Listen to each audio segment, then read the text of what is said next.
কিশোরগঞ্জে ব্রহ্মপুত্র নদে চলছে অবৈধভাবে বালু উত্তোলনের মহোৎসব।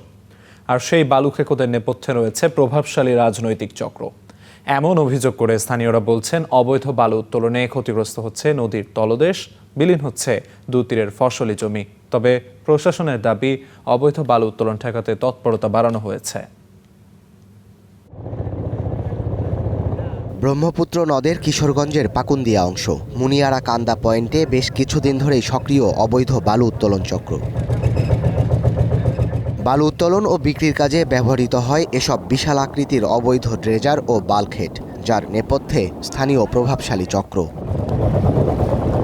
স্থানীয়দের অভিযোগ, ৩ মাসের বেশি সময় ধরে চলছে বালু খেকোদের অবৈধ বাণিজ্য।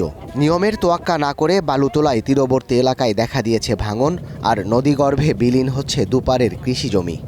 এইভাবে আমাদের জমিগুলো প্রায় ১-১৫০ একর জমি আমাদের এই পানি গর্ভে নদী গর্ভে বিলীন হয়ে যাচ্ছে। কিভাবে এই চরের বালুটা যায়, আমরা গরিব অসহায় মানুষের পেটের খাউন কুদুল্লে নিতেছে, আমরা আর কই যাইবো?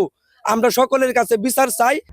বালু উত্তোলন বন্ধে স্থানীয় প্রশাসনের কাছে অভিযোগ ও স্মারকলিপি দিলেও মেলেনি প্রতিকার। এতে ক্ষুব্ধ এলাকাবাসী গতকাল একটি ড্রেজার ও বালু পরিবহনে ব্যবহৃত 4টি বাল্কহেড আটক করে।